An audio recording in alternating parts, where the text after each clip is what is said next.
Welcome to the Sales Prospector Show, supported by Lease A Sales Rep, an Inc. 5000 company, helping our clients grow sales by securing guaranteed appointments, qualified leads, and guaranteed contracts for their services and products across the U.S. I'm your host, Gil Pagan. You can find us at leaseasalesrep.com and also on all the major social media channels. Today, I have the privilege and honor of interviewing Shelagh Dolan, who is head of content at Business Insider Intelligence. She's a freelance writer, blogger, does a newsletter, and does stuff on the website for Business Insider Intelligence. And I'm looking forward to this conversation. She brings a lot of experience in the B2B side and writing and blogging and doing articles, and I love how she writes, and that's how I came across her. And I get her emails somewhat daily, I think it is. Shelagh, is it daily? All right. Weekdays and Saturdays. So I see her her face on my emails every day. Not on the weekends. I don't do stuff on the weekends, but during the week, I actually get a chance to read some of her great writing. Welcome to the show. Thank you for having me. You're welcome. Looking forward to chatting with you and providing some good value to our listeners. So tell us what you do during the day at Business Insider Intelligence. Give us a day in the life of Shelagh. So Business Insider Intelligence, I don't know how many people are familiar with it. It's under Business Insider, but it's actually our subscription research service. Mm-hmm. So we cover all different verticals and how they are being touched by digital transformation, basically. So fintech, payments, digital media, e-commerce, transportation and logistics, any way that you think tech is affecting these with, Bitcoin and self-driving cars, that's what we cover. So I start my day by publishing actually what the researcher, so we have our paid service, our researchers send out an email to our subscribers. So what I like to do is I take what I think are the lead stories from that day and I will publish them on our site. If we have a new report that's come out, I will sometimes write an article. We call it a teaser, really just teasing our paid subscribed content to try to drive people to sign up. So throughout the day, I'm posting on the site, as well as I'll write social copy to post those articles on LinkedIn and Twitter as well throughout the day to kind of entice people to learn more about what our paid subscription is all about. We have hundreds of research reports, a daily newsletter for each of those verticals. We come out with case studies, chart posts. So there's a lot you can get. So throughout the day, I'm teasing out that content, either by publishing on social or writing articles. And then at the end of the day, our newsletter goes out at 5. So those same lead stories that I've picked and I've been promoting on social throughout the day, I'll write up a recap and then our free newsletter. So that's our free newsletter that goes out, again, teasing our paid content to try to get some subscribers and some report sales ultimately. Okay. So when you say you have a free service, Yep. You have a subscriber service, and you have these teaser articles that come out to try to drive conversions, let's say, right, in the marketing space to your paid service. So what does the paid service cost? So it is $24.95. That's $2,495 for an annual subscription. So it's a bit pricey, but we work in two ways. We sell corporate subscriptions, which I don't think I can say the name of some of our clients, but large banks type would be an example of a client, or a large telecoms company who are using our research in their day-to-day through in an entire department, as well as individual subscribers who might be someone who is a decision maker in their role at their company, although their company might not have a subscription yet. A lot of times we hope that we can entice an individual subscriber to spread the word to tell their company. But But so that would be our top tier. That's an all access subscription. And then we do have lower tiers of, if you only want to get the newsletters, that's $4.95. We're in the process of developing some middle tier products where you can sort of pick and choose the services that you want. If there are a couple industries that interest you, but not others. So we're kind of developing that now. But we do run promotions if you subscribe to our emails, so you can stay tuned for some updates about that. Oh, no, that's great. So how do you choose a story or what to write, and on what day do you take us through that process and how that works? So sometimes it's more straightforward than it would seem. Sometimes it really just is, if our research team has published a new report, then that is what we're hyping up at the time. Other times I'll be making a specific effort, I would say, for SEO purposes. We work we partner with someone to help our SEO. So there might be specific articles I'm writing specifically to get more eyeballs on a certain article that we're really trying to push. Other times we do keep track of, in general, which verticals are performing best or what might be hot right now. For example, digital health right now that we've seen so far in January. So things like wearables, the new Apple Watch, and how it can take your electrocardiogram. So there's certain topics. Sometimes it's a topic, sometimes it's something that's timely in the news. But we're sort of tracking how different content is doing across different channels, so we can see, okay, well, everyone was really clicking on this one, so maybe we got to ham it up and write more about that. So sometimes it'll be as straightforward as the XYZ report came out, so now we have to write an article for it. Other times, I guess if it's a little bit slower and I'm looking like, what should I write today? Then we take a look at, okay, what's been doing really well we should double down on, or is there something that's not doing as well that maybe we can make some changes to it to improve it? I got it. So looking at some of the emails that I have gotten, and the most recent ones about the increase in price in Netflix, right? Mm-hmm. So that was, across all the news channels, for example, meaning Wall Street Journal, was an email blast on various technology platforms, TechCrunch.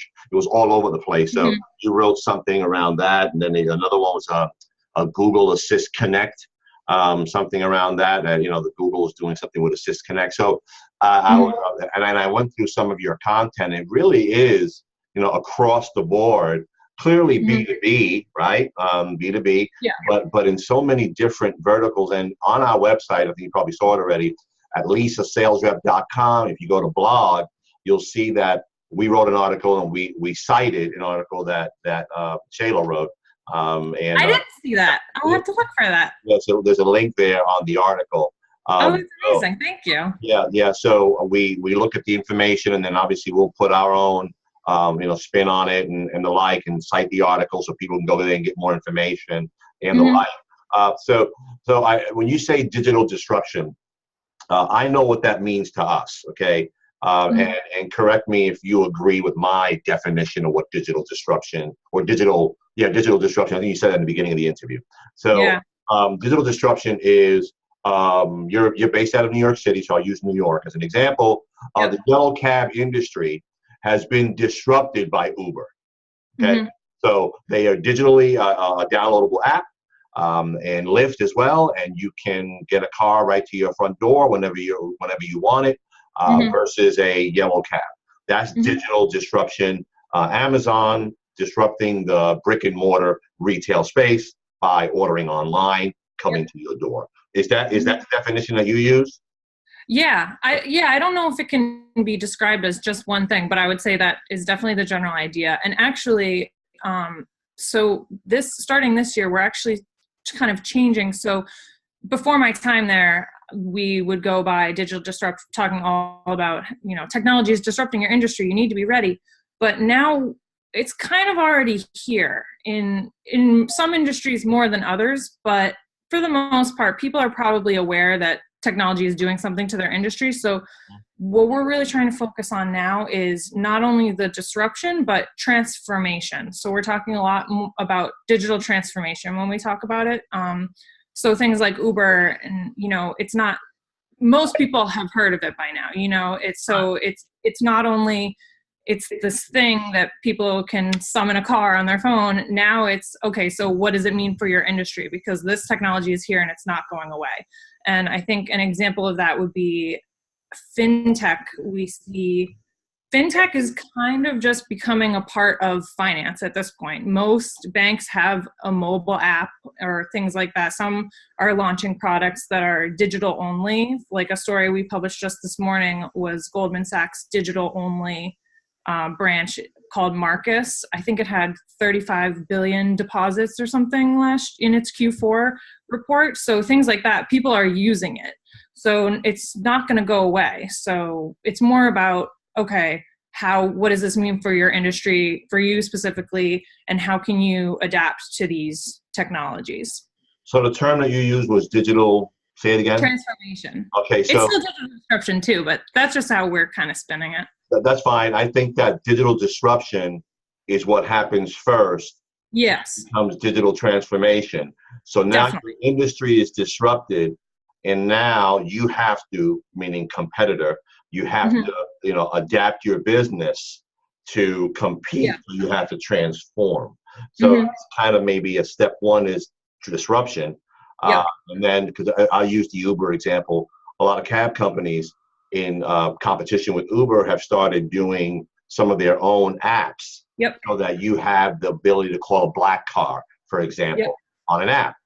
So they're trying to, compete with other providers who are doing this kind of stuff. So when you write articles, you are obviously, you say, based on a report that maybe your organization is throwing out. You're doing some stuff around that, and then like for the next couple of days. Today is Tuesday. So if it's do you have a calendar of stuff that you're writing for Wednesday, Thursday, Friday? How do you piece this thing together, and where do you make the time to do that great writing that you do, and kind of put it together, and get the information, and research, and tell us that process. I'd like to have a little bit more time. Some days are busier than others. I mean, sometimes stuff just comes up, or maybe, it's definitely happened where all of a sudden we're like, all the buttons are broken on some of the pages. So whatever I'm doing is paused because we have to fix all the buttons, because at the end of the day, for our business, if people can't subscribe or if they can't buy, then it's for nothing. So there's definitely stuff like that comes up. And I have certain things that I do every day. For example, publishing these morning stories. Some of it is a little bit manual work because it's a story that they've already written. So once I can get through that, and I will develop the copy on my own for what I want to post on our social channels. But I have to kind of get through a couple things in the morning, and then in the afternoon, that's where I'll have time.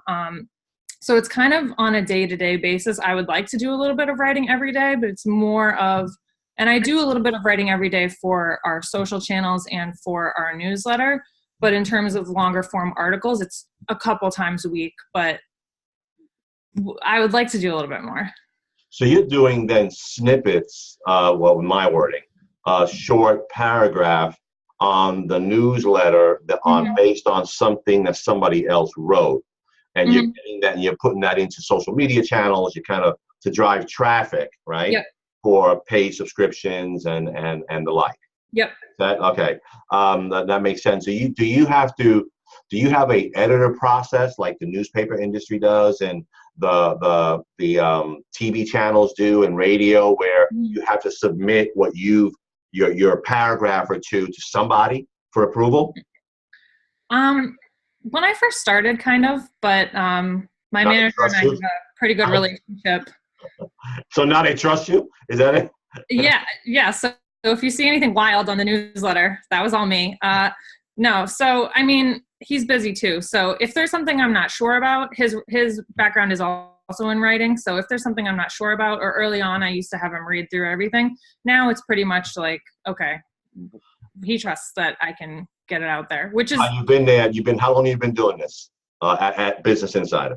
A little under a year. So yeah, so I would say I'm on, I guess, the newer side for the marketing team there, but I've been in content for about 5 years. Right, you've been writing, yeah, you've been doing that for a Yeah, while, right? So this is your full-time gig, this is your job, yeah. right? And then do you do any other writing, your blogging, your creative stuff, like, on the side for but yeah, you have your own website. Yeah. It's Shelagh Dolan, right? .com. It is. Yeah, so it's spelled with a SHE, right? Irish LAH. way. Yep. Shelagh, but it's read out like Sheila. Yeah, Uh, it's uh, Gaelic. right. ShelaghdOlan.com. So what else do you do on the writing side apart from your day gig? So I think I mentioned this to you before, but my first role in content when I came down to New York City was as a content writer for a marketing agency. So there it was all writing all the time. So it was a lot of blogs and website content for a lot of our clients would do complete website redesign. So anything that you would see on their site in terms of capabilities or services, about us, case studies, and then a lot of focus on blogs, as well as when they wanted to go deeper into certain topics, writing ebooks and white papers for them. Mm-hmm. So I did that for a couple of years. So through just maintaining relationships with some people over there, as well as, I guess, just learning how to write blogs pretty efficiently. Sometimes I still sort of on an ad hoc basis, I'll freelance, for the most part, blogs, occasionally case studies and ebooks, sort of as people approach me. So every other weekend, maybe I could be writing. Okay, so you actually, I'm assuming you enjoy the writing aspect of it, because that's what you do. Believe it or not, a lot of people do stuff they don't enjoy, right? So I've done that too. So yeah, me too. Not now, but I have in the past. Talking a little bit about the content writing and the discussions that we have in the marketing circles around content writing for lead gen. Mm-hmm. And this is a very important topic for marketers, for salespeople. We write a blog, it's on our website, and that blog is in a couple of different industries: healthcare, technology, software. So using our company as an example, there's two schools of thought around blog writing. And do you blog write around lead gen, meaning that if you're let's say a marketing sales company, do you write articles on how to generate leads, how to close a sale, how to get an appointment, how to find the right prospects, kind of around your business, and you're educating people, providing them value, and hopefully they take some of those nuggets and they do something with it? Or do you write content so you can drive lead gen so they can get to your inbound leads, fill out a form, and you can call them? Or do you do the second approach, which is to write industry content? So if we're in healthcare, technology, and software, as an example, using our company, so that our listeners hopefully can use this for them, that do you write articles around technology? Let's say we're in healthcare, so we write articles around the challenge of telemedicine. For example, the growth of telemedicine is growing, but it's not growing as fast. And the reason it's not growing as fast because of these 3 or 4 challenges with provider networks, hospitals, doctors, clinics, things like that. That's an industry blog. We're writing something about the space, not necessarily pitching our services for a lead gen purpose, but there's 2 ways to do it: making yourself a subject matter expert. Hopefully I'm not throwing too much out of you, your SME, versus SME on the business side of your business. So where do you stand on that content writing?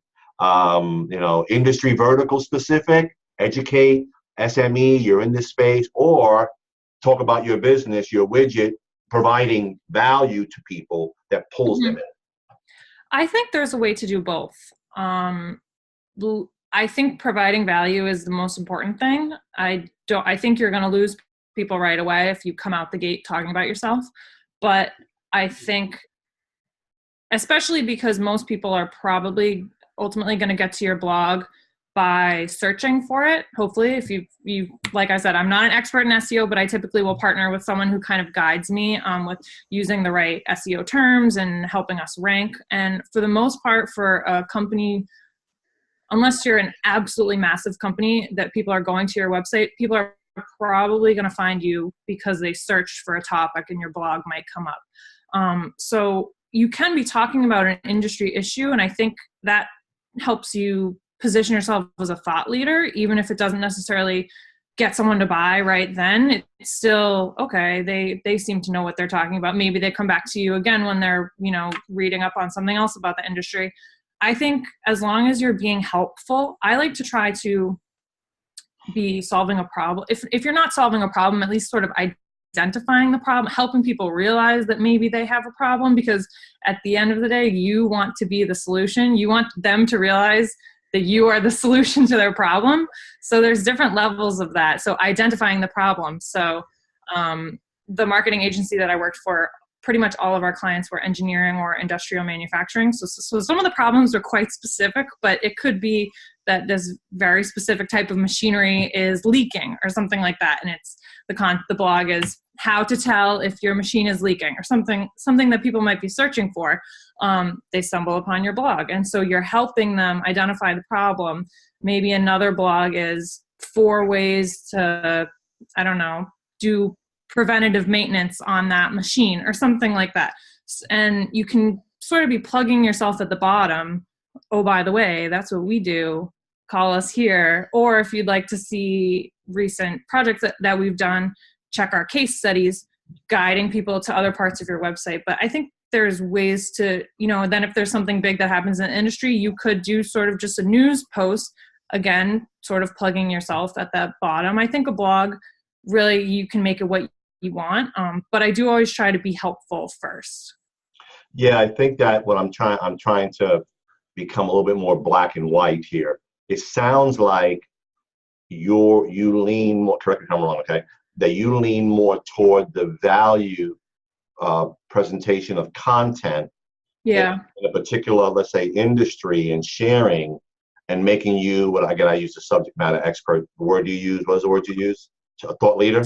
Thought leadership. Right. You make yourself a thought leader or SME in that particular industry, and then that person, people will find you at some point through your blog or online or what have you, do some kind of search term and then land on your business and then maybe contact you, versus we'll use the electrical manufacturing people you were talking about, the engineers, them saying, okay, we're putting out this article about these 3 or 4 machines that are used in manufacturing of clothing, and these are the machines that we've determined to be the best. Oh, and by the way, one of these machines we are the distributor for. Reach out to us, but these other 3 machines are pretty good. Yeah, I've definitely done that, and I think you should be helpful more. Of course, at the end of the day, you want business, but I've written things where it's a bulleted list of, like you said, machines or solutions or tips or something, and maybe we only offer one of them, but you're still showing that you're trying to help them. It makes you more trustworthy. It shows that you know what you're talking about, and if they're a match, then they're a match, but not 100% pushing yourself all the time, but trying to be helpful. And one of the things that we also suggest when you're writing blog content is, when it's industry specific, let's just say as an example, healthcare technology is, as let's say electronic medical records. You write the article, you put a link to a place on your website as an example of where that industry vertical is, and you also may put a link to an article at Business Insider Intelligence about something that was written along the lines of what you're writing, and that also kind of helps with being a thought leader, subject matter expert, but also with SEO. It helps to build that inbound kind of marketing. Does that make sense? And I think and wanting other people to link to you is great. So and that happens by putting out good content. I think if we don't have a concerted SEO team that's doing all the backlinking and whatnot. So if authoritative publications can cite us, like how you quoted my article. That is Right. all helpful if you can get cited elsewhere. Right, and yeah, exactly, and sharing it and linking it and doing Yeah. the keyword hashtags, all that kind of stuff to Mhm. drive content. I think that most companies are writing content to, I mean, listen, at the end of the day, they're in business to make money. They want to generate Yeah. traffic. They want to get leads. They want to get phone calls. Okay. So that's just call it the way it is. Sure. They want to provide value and instruction, but they want the phone to ring. They wouldn't do it I thought otherwise. it was because everyone loved reading my blogs. Yeah, I actually do. I actually, Thank you. the stuff that you That's wrote, one person. yeah. We'll just start to, it'll grow from now on. So it's an interesting way to generate, inbound. Yeah. So I guess when you're not doing the blogging and all that kind of stuff, you're writing, you're not doing your side stuff. What are you doing to decompress? What when you're out of the office and you're not writing, what are you doing? I actually play volleyball a lot. I played Wow. volleyball in college, and so on the weekends and on weeknights, I play in tournaments, sometimes like cash tournaments to win. So our team has won money a couple times. So I do that a lot. I also like to read. I like to go to concerts. I haven't been to any very recently because my wallet was hurting a little bit because I went a lot the year before, but yeah, I would say volleyball though and I recently picked up basketball again. I haven't played since high school, so it was a little rusty, but so I try to work out and get myself moving, doing something.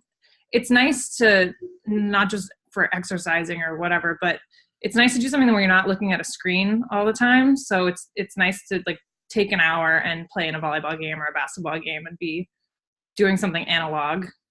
Yeah, yeah. Do some, paper, Yeah. paper. Um, Yeah. yeah, we still use paper. I know you said you use I have a a planner. I have a written planner where everything. So if I forget it one day and someone asks, "What are you doing on Thursday?" I have no idea. I don't know because I write it down and then I delete it from my brain. So some of us here are old enough to know what Franklin Covey was. Okay, so I don't know if you even know what that is. I don't know what that is. Yeah. So that our listeners are going to say, "Oh, the ones who know what that is," yeah, I know what that is. He doesn't know what that is. That's good. That's good. That's good. It was a high-end planner for business people that was like Okay. hundreds of bucks. It was yeah, it was like this thick and it had Yeah. tabs in it. It was like it was a really high-end planner back in the day. And I'm dating myself. Status symbol. Yeah. So when you're, I guess, when you're doing your articles and you're reading stuff, you're getting a lot of feeds across your desk, across your email, and because you're a writer and you're writing for business publication. What industries do you see, if you look at it this way, things that you see happening that are fascinating that you may see opportunity in from a business perspective? I'll give you I'm going to feed you an example so you understand where my head is at. Right now, there's a shortage of drivers for trucks, right? Because of the Amazon effect, right? Mm-hmm. A lot of packages are being delivered now, right? So there's a shortage of long haul drivers. There's also a shortage to some extent of the last mile drivers. I just wrote an article about that last week. Yeah, there you go. Right. So something that we've been tracking for the last year and a half, 2 years. So there's an opportunity in the marketplace for some people to buy a couple of trucks. Now you got to find the drivers now. It's a whole other issue, but get the trucks, get the drivers, and then get contracts and do short last mile, transportation, assuming the numbers work and you can make money doing it. Okay. I don't think there's a lot of money in that industry per se for what I just said. All right. But again, there's an opportunity there to start a business. So so feeding you that, giving you a sense of where I'm going, all the stuff you see, where do you see potential opportunities for our listeners to say, you know what, that's a good business opportunity. I'm going to look at that. Maybe something's going on there. In terms of launching a new business, I would say that like the crowdsourced delivery is a big thing that we see, Okay. kind of like Postmates or Deliv. So not necessarily truck drivers, but like couriers. There's a lot of that's what the article that I wrote. There's a lot of those that we see popping up internationally and all different ways of doing it. Whether it's people riding their bike in a city, or someone is going on vacation somewhere internationally and agrees to carry someone's package on a plane and take it to the other country. There's a lot of that. I was going to say, I don't know how this fits in for launching a new business, but an important consideration I would think that we're seeing a lot of is voice integration with all of the smart speakers. Like I would say if you have any sort of technology, looking into like having it be function with Google Home and Amazon Alexa. We're seeing like tons and tons of people not necessarily buying on, not using the speaker to purchase something, but a lot of people are building grocery lists and to-do lists with the speaker, and they're verbally searching for products. So I think anything that you can do to make it easier for people to do that, because smart speaker penetration just keeps growing, especially after the holiday season. It feels like everyone got one for Christmas. So anything there with voice, I think, is going to become essential. So smart speaker integration. Yeah. So if you're I'll use a local liquor store. I'm not a drinker, so bad example. No, a local liquor store, Joe's liquor store. You would try to get your service, your retail establishment into that system, so that somebody say, yeah, send me 3 bottles of Chardonnay, blah blah blah, and then they order it. It goes right to Joe's. Joe's has it delivered. Something like that. Yeah. Is that what you're saying? Yeah. I would have to do a little bit more research and see the actual, like, I'm not sure if it's just open APIs or what the backend worked, but more and more and more, like thousands of apps and such are integrating with those. And a lot of it also would have to do with like SEO. It really comes back to content too for that, because if you're asking Alexa, where can I buy wine? It's kind of doing a Google search or an internet search. I don't know if it uses Google or Bing, but so your SEO rankings are going to help in voice too, which more people are searching on. That's very interesting. Yeah. I have certain qualms about Alexa. Okay, so I don't have one either. I get it. Yeah. The technology kind of writer person. No. There's only data breaches every other day. So. Yeah. So I'm a little, but it got me thinking of, my friends who have Alexa and saying, going to their house and kind of doing some searches on companies and say, search terms. Let's say, Alexa, give me the best business email subscription service, business to business, and see what comes up. Yeah, right, yeah. Right. You would hope, right? Yeah. And they'll say Amazon. No, probably. Right, but something like that. Just your thoughts on that? Yeah. And well, especially because the latest trend in smart speakers is that they're actually, I guess they're more smart devices now. They're not just speakers, because it seems like pretty much all of them are rolling out a version that has a screen on it. Mm-hmm. So you can talk to it, but then you can go over and click whatever you want to click. So, you might say, Alexa, what's the weather going to be? And then you look over and it has, the visual of the weather. So I think the same thing would be true. It makes it easier to buy something, because if you say, Alexa, where should I go get a bottle of red wine? And then the Google Maps or something comes up and then you go over and you click it. It just makes it that much more important, because they're trying to flood the ecosystem basically. And it's not just a smart speaker, it's the smart ecosystem with multiple smart devices, and they're making it easier for them to talk to each other. So you can really just be talking to yourself in your house and all your stuff is doing what you're asking it to. So as much as you can integrate with things like that, you're just gonna put yourself in an advantage, I would say. And I wonder if it's really the smart speaker kind of, smart speaker intelligence, I guess, software, and also the consumers, are they going to be searching from home for B2B stuff? versus B2C stuff. Like Yeah. food, give me the best plumber, give me, Yeah. versus like, me being home, relaxing, and I'm a business owner, let's just say, and I'm just trying to do some stuff on my laptop. What are the percentages of that business owner saying, give me the best B2B business Yeah. Not email sure. subscription service? Yeah, it's probably very, very small, right? Yeah. Because It seems like it would be mostly consumer.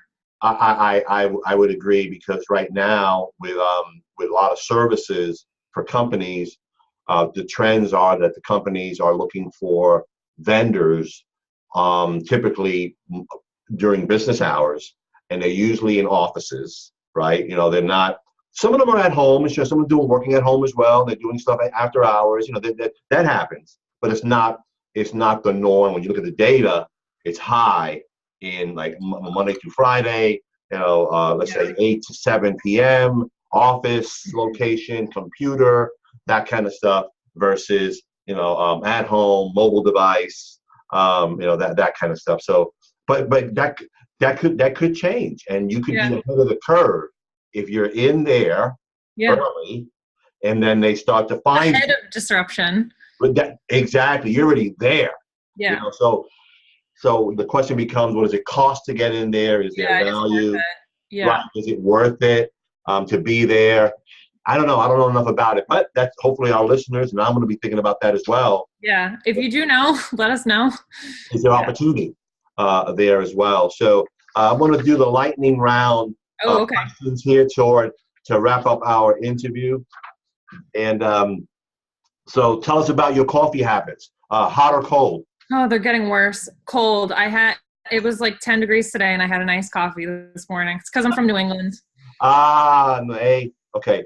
Favorite food? Burritos, I think. Oh, wow, burritos. Yeah. Are they spicy or not spicy?